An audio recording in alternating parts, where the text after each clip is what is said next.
Nous sommes donc ici à la ferme du Gard à Civry et c'est un endroit bien sympathique dans la campagne ici de la Botte du Hainaut. Camille Lobet, bonjour. Oui, bonjour Pascal. Eh bien, tout heureux de me retrouver chez toi et en fait, tu peux nous situer ta ferme? Qu'est-ce qu'il en est? Quelle exploitation, quel type d'exploitation opères-tu? Oui, une exploitation agricole que j'exploite en association avec mon fils qui est située dans la Botte du Hainaut dans une région principalement herbagère. Donc nous exploitons 70 hectares dont 60 hectares de prairies et 10 hectares de cultures adaptées à la région, le maïs et l'épeautre. Alors au niveau élevage, nous avons un troupeau mixte, un troupeau de vaches laitières et vaches blanc-bleu mixtes, et puis un troupeau de vaches blanc-bleu viandeuses. Nous faisons de l'élevage et jusqu'à présent, pas d'engraissement. Entendu. En parallèle à ça, nous avons ouvert un gîte à la ferme de 30 personnes et nous accueillons des groupes scolaires en ferme pédagogique. Ah oui, très bien, très bien. C'est un aspect, il est vrai, qui est en plein développement actuel. C'est l'accueil à la ferme et aussi le didactique de la jeunesse à la ferme. Exactement, et la remise en place de certaines idées. Oui, absolument. Alors, en parlant d'idées, est-ce que l'agroforesterie, tu as connu ça? Qu'est-ce que ça représente pour toi, finalement, cette agroforesterie? Je suis venu te trouver, mais finalement, je crois que tu avais déjà des idées bien précises. Oui, mais il faut dire qu'on est dans une situation de bocage. Si on voit ici, de l'autre côté de la frontière, à l'Avenois, c'est encore plus bocagé que notre région, qui était à l'origine la même région. Oui, J'ai toujours été pour un défenseur des haies. D'ailleurs, j'ai participé dans les débuts des années 70 avec le centre culturel local, foyer culturel, à un projet de haies vives, qui était un projet unique, je crois, en Europe, qui est d'ailleurs primé, me semble-t-il, en Angleterre. On a toujours essayé de valoriser et de maintenir les haies. En plus, je crois que c'est une opportunité pour la région de pouvoir les exploiter en énergie renouvelable. D'accord, d'accord. Et au départ, le fermier n'avait pas d'autre idée qu'un installer des haies. C'est pour faire beau ou bien il avait d'autres idées derrière? Mais tout le départ des haies, c'était pour clôturer les parcelles au départ, entre les deux guerres. Et c'était quelle essence essentiellement? Et c'était des essences régionales, donc du hêtre, du charme, un peu d'aubépine, bien sûr. Donc, et du prunelier aussi, tout ça. Du prunelier. Et voilà. Et finalement.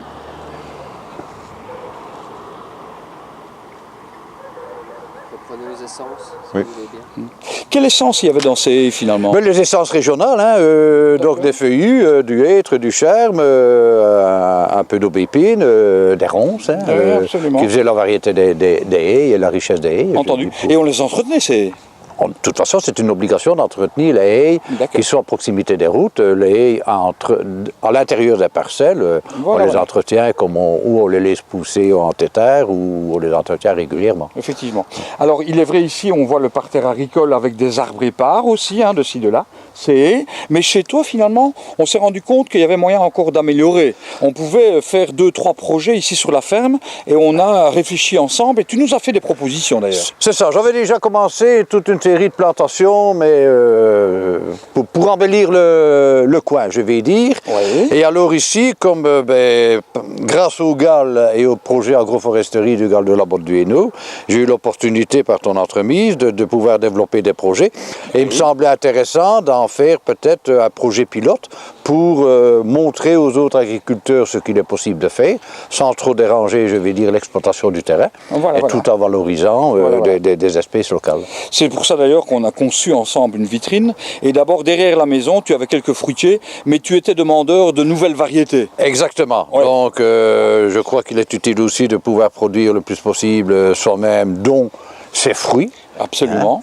Et avec gîte à la ferme, ça peut être intéressant aussi. Aussi, et alors est-ce que tu as pensé aux petits fruits, éventuellement? Est-ce que vous avez déjà ces groseilliers, cassis, etc. Je n'en ai plus beaucoup. J'en ai eu précédemment, mais c'est toujours la même chose. Ce sont des vieilles souches qu'à un moment ou l'autre, il faut renouveler.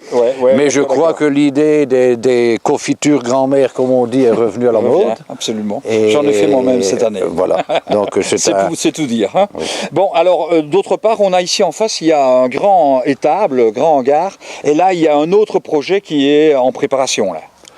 C'est ça, donc ici l'idéal c'était de cacher un peu cet espace-là. Oui.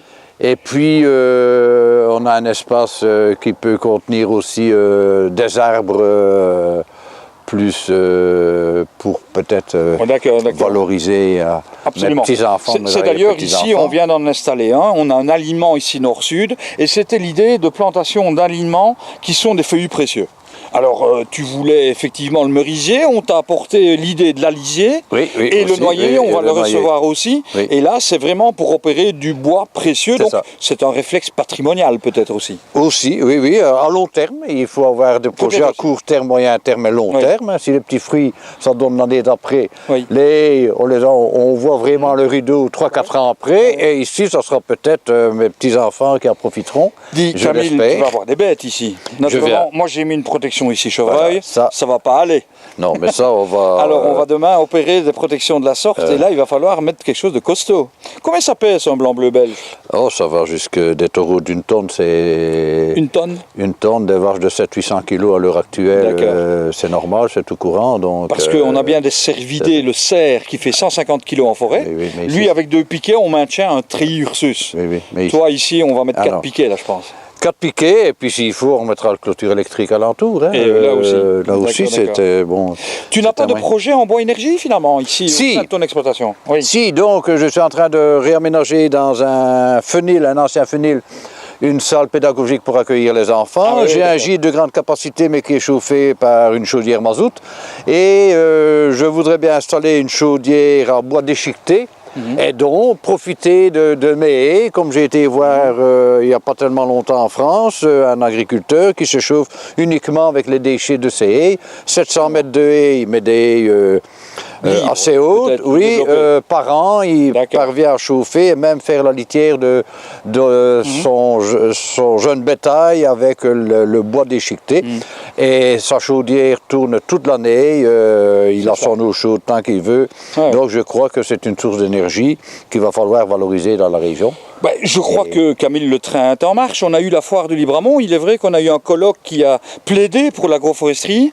Nous allons aller en France et voir un petit peu des exemples. D'ailleurs, il faudra réserver en mars une petite plage pour venir avec nous. Mais je pense que ça peut être utile aussi. Utile pour tes animaux. Est-ce que tes animaux vont trouver en dessous de ces feuilles précieuses? Qu'est-ce que tu penses qui va être bénéfique pour tes animaux? Certains, ça, on a toujours considéré. Au départ, on considérait l'arbre comme gênant dans une prairie. Mais on se rend compte que ce soit par les biches du printemps ou en été par les orages ou au moment sec et très chaud en été ou à l'arrière-saison quand il fait un peu plus froid, un peu plus pluvieux, que les animaux profitent de l'arbre, de son ombrage à certains moments. Comme ils profitent des haies pour se mettre à l'abri. Cette année, nous sommes ici mi-décembre, il fait très doux, là. Les bêtes sont encore à l'extérieur. Exceptionnel, j'ai des bêtes à l'extérieur. Si on les rend toutes à l'étable, il fait beaucoup trop chaud, ce sont des grippes. Donc, je connais même des agriculteurs qui viennent de ressortir les bêtes. Exceptionnel. L'herbe pousse encore. Et donc là, on voit qu'il y a dans le talus, là, comme ça, il y a un petit talus dans la pente. Et c'est là qu'on va profiter de remettre aussi un rideau. Voilà. Qui avait précédemment. Et que vous avez arraché? C'est pas moi qui ai arraché, c'est mon beau-père et même mon papa, mais mon beau-père surtout, mais peu importe. Il faut dire qu'on a incité les agriculteurs à arracher les haies et qu'on a même donné précédemment des subventions pour abattre les fruitiers. C'est ça. Dans les années 60, on donnait des subventions pour abattre les fruitiers. Et maintenant, je crois qu'on va les subventionner pour les replanter.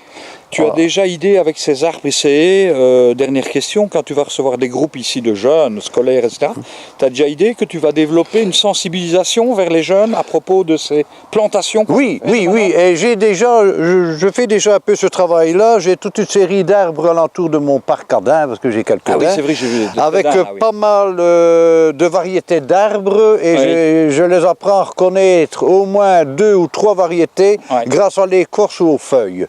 Je leur dis que quand ils ont passé 2-3 jours ici, s'ils savent déjà reconnaître 3 arbres, c'est bien. S'ils en reconnaissent 3 chaque année, quand ils auront 18 ans, ils sauront reconnaître.